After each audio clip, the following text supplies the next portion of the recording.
इस कार्यक्रम के पुण्यार्जक हैं श्री 1008 पार्श्वनाथ दिगंबर जैन मंदिर समिति, पंजीकृत, सुभाष चौक, मंगल बाजार, लक्ष्मी नगर, दिल्ली। निवेदक सकल जैन समाज, सुभाष चौक, मंगल बाजार, लक्ष्मी नगर, दिल्ली। द्वार पर खड़े दस्तक तो देके जाएंगे, तो जब आ गए तो वो आते हैं और एक समय के लिए रुकते हैं और अपना फल इस शरीर को कांति और चमक दे करके चले जाते हैं। आए और गए, बस ज्यादा ठहरने का काम नहीं बचा। तो ये स्थिति उन कर्म परमाणुओं की होती है, कहा कि वो इतना एक समय का फल दे करके चले जाते, उन्हीं के प्रभाव से का वहां पर भगवान का वह शरीर टिका रहता है और उनसे वह फल की प्राप्ति होती रहती है। और उसी का नाम का वह जो भगवान का आहार होता है, केवली भगवान का, तो का वह नौ कर्म आहार है ना, कि वह तो उन जिनसे केवल नौ कर्म मतलब शरीर को कांति और चमक देने वाला वह परमाणु आते हैं और उनको कांति दे करके चले जाते हैं, उससे उनकी स्थिति ठहरी रहती है। तो ये अरहंत भगवान का आहार होता है। मनुष्यों का आहार कौन सा होता है? कबलाहार होता है ना।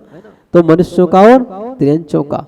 तो देवों का आहार कौन सा होता है? मानसिक आहार होता है। उन्होंने मन में विचार किया और उनके पुण्य के प्रभाव से अमृत गले में झर जाता है, कंठ में, और उनका आहार पूर्ण हो जाता है। बस उनको किसी चीज की मांगने की आवश्यकता नहीं होती, किसी से कुछ आवश्यकता नहीं होती।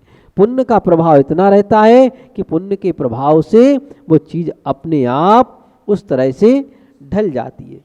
तो उसका नाम कौन सा आहार है? मानसिक आहार, मन के अंदर हुआ करता है। तो इस तरह और जो एक इंद्रिय प्राणी होते हैं, है ना, जो पेड़ पौधे होते हैं, इन पेड़ पौधों का आहार क्या होता है? लेप आहार, है ना। जो जड़ें होती ना पेड़ की, तो पेड़ की जड़ों के ऊपर मिट्टी का लेप होता है, वो मिट्टी ऊपर ढकी रहती ना, तो बस उसी जड़ों से वह लेप से ही आहार को खींच लेती है। और अगर जड़ें बाहर निकल आए तो पेड़ सूख जाता है, उनका आहार उसको मिलना बंद हो जाता है। तो ऐसे उसके आहार का नाम कौन सा आहार? लेप आहार। और जो पक्षी होते हैं, तो पक्षियों का जो आहार अंडे वाला होता है, उनका होता है ओज आहार, मतलब गर्मी देना। अंडे वाले जितने पक्षी होते ना, तो अब अंडे में पक्षी को भोजन कौन देगा? अंडा बाहर रखा हुआ है, वह उसमें जीव कैसे बढ़ जाता है? तो का अगर माँ के गर्भ में बच्चा है तो उसका तो माँ के द्वारा भोजन मिल गया, लेकिन अंडे को कैसे मिलता है? तो का अंडे जितने प्राणी अंडे देते ना, तो वो सब उसके ऊपर बैठते हैं, जैसे चिड़िया है, मुर्गी है, तो वह बैठ करके उससे ओज देता, मतलब गर्मी देते हैं। बस वो ही उनका आहार होता है। तो का इस तरह के आहारों के द्वारा उन सब जीवों की प्रक्रिया ये चलती रहती है। तो इस तरह का जब ये आहार, तो ओज आहार, तो उनसे उनकी प्रक्रिया सारी चली। लेकिन भगवान के लिए कहा कि वह नौ कर्म आहार, नौ कर्म परमाणु आते और अपना फल दे करके चले जाते हैं, इसलिए उनके किसी प्रकार की क्षुधा आदि वेदना नहीं वहाँ पर होती है, नेचुरल प्रक्रिया चलती रहती है। तो कोई कहे कि संसारी प्राणी को भोजन की आवश्यकता तो पड़ती ही है, भोजन कौन नहीं करता है? संसारी प्राणी भोजन करते कि नहीं करते? करते हैं, है ना। तो का लेकिन का सभी संसारी प्राणी नहीं करते हैं, है ना। उसमें अरहंत भगवान एक ऐसे संसारी प्राणी है। अरहंत भगवान संसारी है कि मुक्त है? कैसे हैं? संसारी है। वैसे का 5 परमेष्टि होते ना, कितने होते? 5। तो पंच परमेष्टि में अरहंत भगवान, है ना, तक परमेष्टि संसारी कहलाते हैं, है ना। सर्व साधु, उपाध्याय, आचार्य और अरहंत भगवान ये संसारी हैं। और मुक्त कौन है? केवल एक सिद्ध परमेष्टि मुक्त हैं, बाकी सब संसारी हैं। तो ऐसे वह सिद्ध परमेष्टि जो मुक्त हो गए हैं, जो इस संसार से परे हो गए। तो और अरहंत परमेष्टि संसारी क्यों कहलाते हैं? इसलिए कहलाते हैं कि अभी इनमें संसार की परिभाषा क्या होती है? संसरणमिति संसारा, जहां तक परिवर्तन देखा जाए उसका नाम संसार है। क्या है? संसरण मतलब परिवर्तन। तो अभी अनंत भगवान के लिए कुछ परिवर्तन बाकी है। क्या परिवर्तन बाकी है? भगवान में कौन सा परिवर्तन होना बाकी है? अभी वह मनुष्य गति में है और यहाँ पर स्थिर है संसार में, इसलिए सिद्धालय जाना बाकी है और आयुकरण बाकी है। तो ये शरीर बना हुआ जो दिखाई दे रहा है ये विघटन होना बाकी है, ये परिवर्तन होना उनका बाकी है। जब ये परिवर्तन हो जाएगा तो फिर अवस्था समाप्त हो जाएगी। तो इस तरह कहा कि भगवान अभी संसारी है, लेकिन भगवान संसारी होते हुए भी वह मुक्त के सादृश्य हैं। क्यों हैं? क्योंकि जो मुख्य कर्म है, घातिया कर्म है, जो आत्मस्वरूप का घात करने वाले हैं का वो तो समाप्त ही हो गए। क्या हो गए?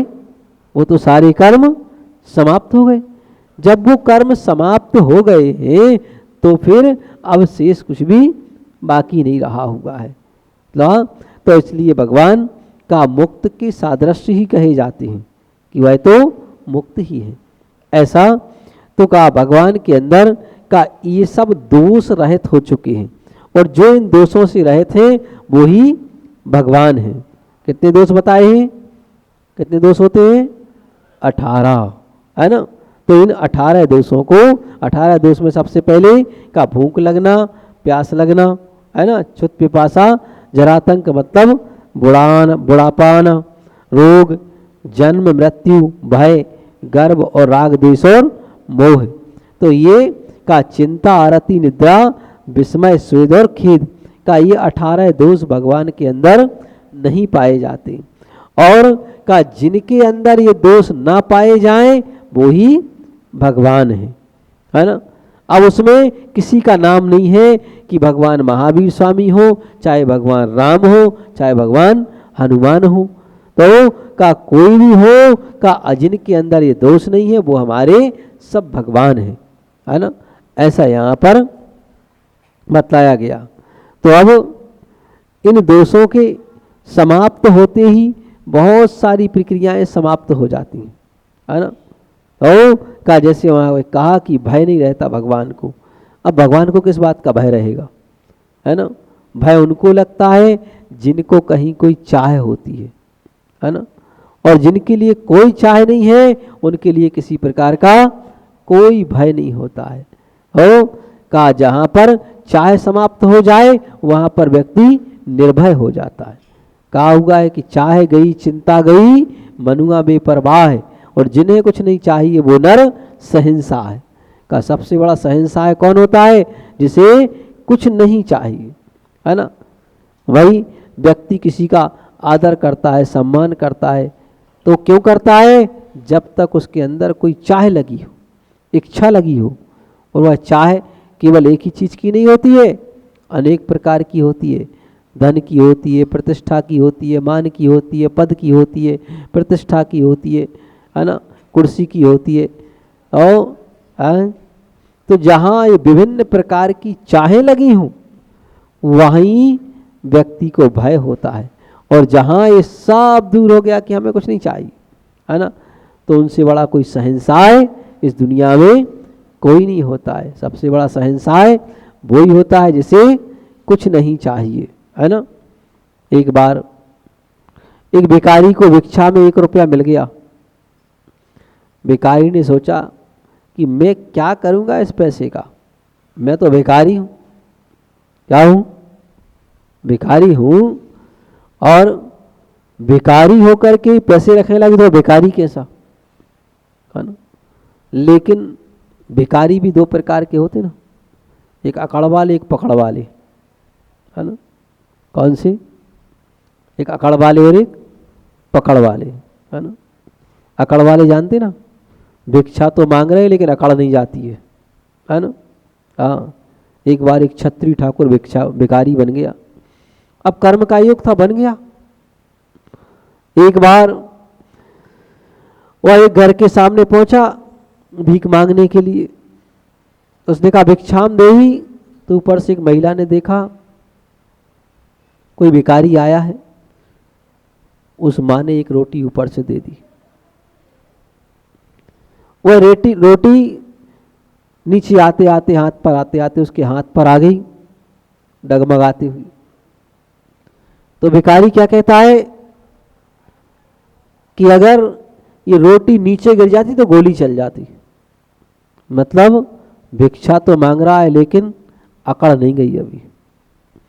और एक पकड़ वाली भिखारी होता है कि भिक्षा मांगने गया, बोले भिक्षाम देही, त्योहार चल रहा था, एक माजी ने ला करके पूड़ी पकड़ा दी रोटी की जगह।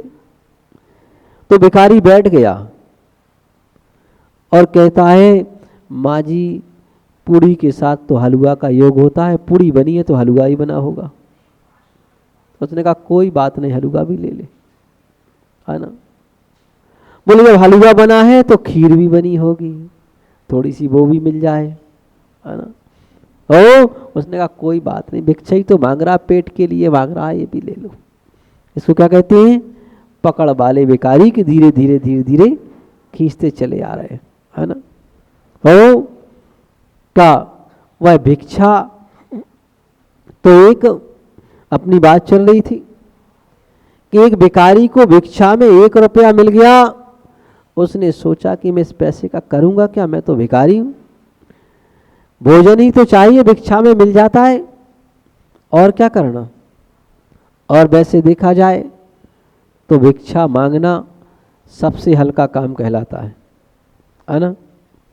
सबसे पहला काम अपने पौरुष से कमा के खाना चाहिए, ये सबसे पहला काम कहलाता। तो जब उसको 1 रुपया भिक्षा में मिल गया, उसने कहा चलो किसी योग्य आदमी को देता हूं, जिसकी आवश्यकता है उसको देता हूं, मुझे तो इसकी आवश्यकता नहीं। और एक उसको देने के लिए वह तैयार हुआ। तो सोचा कि इसका चयन करें, किसको दें। तो चौराहे पर जाकर के बैठ गया। उसी समय जब वह बैठा, तब उसी समय पूरा राजा सेना के साथ आ रहा था और का पूरी सेना को लेकर के आया, उसी रास्ते से निकल रहा था। भिखारी ने पूछा ये कौन जा रहा है इतनी सारी सेना सहित? बोले राजा। कहाँ जा रहा है? बोले पड़ोसी राज्य के ऊपर आक्रमण करने के लिए पूरी सेना लेकर के जा रहा है। तो राजा जैसे ही सामने आया, वो भिखारी ने अपना 1 रुपया लिया और उसकी झोली में फेंक दिया राजा की। बोले ये लो। तो राजा बड़ा कुपित हुआ, सिपाही को आदेश दिया पकड़ के लाओ, ये कौन है ऐसी उद्दंडता करने वाला। भिखारी को लोग पकड़ के ले गए। बोले तुम्हें मालूम है मैं कौन हूं? बोले मालूम है। तुमने क्या किया है, इसका दंड क्या हो सकता है? बोले भिखारी ने पूछा। बोले मैंने क्या किया राजन? बोले तुमने 1 रुपए का सिक्का मुझे फेंक करके क्यों दिया? बोले इसलिए दिया कि ये मुझे भिक्षा में मिला था, मैंने सोचा कि जिसकी सबसे ज्यादा आवश्यकता है उसको दूंगा, और मुझे सबसे ज्यादा गरीब आप लगे। कौन लगे? बोले मैं राजा हूं और गरीब कैसे हो गया? बोले अगर आप गरीब ना होते तो दूसरे का छीनने क्यों जा रहे? दूसरे राज्य पर आक्रमण करने जा रहे ना, तो आप सबसे बड़े गरीब हैं जो दूसरे का छीनने की सोच रहे, है ना। तो आपसे बड़ा कोई गरीब नहीं है ना। कि आप भले ही राजा हैं तो क्या होगा। तो हमें समझ में आया कि आप जैसे गरीबों को 1 रुपया दे देना चाहिए। और उस भिखारी ने 1 रुपया उस राजा की झोली में फेंक दिया था। तो राजा को बात समझ में आ गई। राजा ने कहा अरे दूसरे का छीनने वाला व्यक्ति तो गरीब कहलाता है, फिर मैं राजा कैसे हुआ? और उसने तो मेरा कुछ बिगाड़ा नहीं पड़ोसी राज्य ने, और मैं उसको जब जबरदस्ती परेशान करने जा रहा हूँ। और वास्तविकता तो यही है कि उसका धन छीनने ही तो जा रहा हूँ, है ना। क्योंकि वो मेरे से कमजोर मुझे नजर आ रहा है, इसलिए उसका धन छीनने के लिए जा रहा हूँ। का राजा को बात समझ में आ गई और राजा ने का अपनी सेना वापिस बुला ली। बोले वापिस आ जाओ, ऐसा कार्य नहीं करना है। तो कहा एक भिखारी ने भी राजा को शिक्षा दे दी। ऐसा भी हो सकता है। तो इसलिए का सबसे ज़्यादा गरीब वही कहलाता है जिसके अंदर जितनी ज़्यादा चाह और इच्छाएं बढ़ती चली जाएं, वह सबसे बड़ा गरीब है। और जिसकी चाह और इच्छाएं कम हो गई, उससे बड़ा शहंशाह इस दुनिया में कोई नहीं होता है। तो सबसे बड़ा शहंशाह वही है जिसकी इच्छाएं कम हो जाएं। इसलिए जैन धर्म में कहा हुआ इच्छा निरोधा तपा का जिसने अपनी इच्छाओं को मार दिया वह सबसे बड़ा तपस्वी है। और भगवान अरहंत भगवान की सारी इच्छाएं समाप्त हो चुकी हैं, उनकी कोई चाह और इच्छा नहीं है। इसलिए वह इस दुनिया में सबसे बड़े माने जाते हैं कि अरहंत भगवान सबसे बड़े हैं, उनसे बड़ा कोई नहीं है। क्योंकि जिनकी सारी इच्छाएं समाप्त हैं, कोई इच्छा नहीं जिनके अंदर, कोई चाह नहीं, तो ऐसे का वह निर्दोष चाह वाले ही भगवान बन पाते हैं। तो अगर भगवान बनना है तो भगवान बनने की प्रक्रिया यही है कि हम अपनी इच्छाओं को कम करें, इच्छाओं को बढ़ाएं ना। जितनी बढ़ाते जाएंगे उतने नीचे दबते चले जाएंगे। किसके भार से जब दबेंगे? का हम अपने स्वयं कर्मों के भार से दबते चले जाएंगे, है ना। का जितनी इच्छाएं तीव्र होंगी उतनी कसाएं तीव्र होंगी, और कर्म का आगमन जो होगा उतनी तीव्रता से होगा, उसका फल भी उतना ही नीचे डिग्री का मिलता चला जाएगा। तो इसलिए का अपनी इच्छाओं को रोक करके ही कार्य करने में सार्थकता होती है, वही भगवान बनने की प्रक्रिया हुआ करती है। तो इस तरह का भगवान के 18 दोषों से रहित अवस्था बताई गई थी। फिर इसके बाद बताया गया था कि सर्वज्ञ, तो सर्वज्ञ के बारे में पहले ही बता दिया कि जो सब कुछ जानते हैं। क्या जानते हैं? इस लोक के समस्त चर अचर पदार्थों को जानते हैं, वही सर्वज्ञ है। इस कार्यक्रम के पुण्यार्जक थे श्री 1008 पार्श्वनाथ दिगंबर जैन मंदिर समिति, पंजीकृत, सुभाष चौक, मंगल बाजार, लक्ष्मी नगर, दिल्ली। निवेदक सकल जैन समाज, सुभाष चौक, मंगल बाजार, लक्ष्मी नगर, दिल्ली।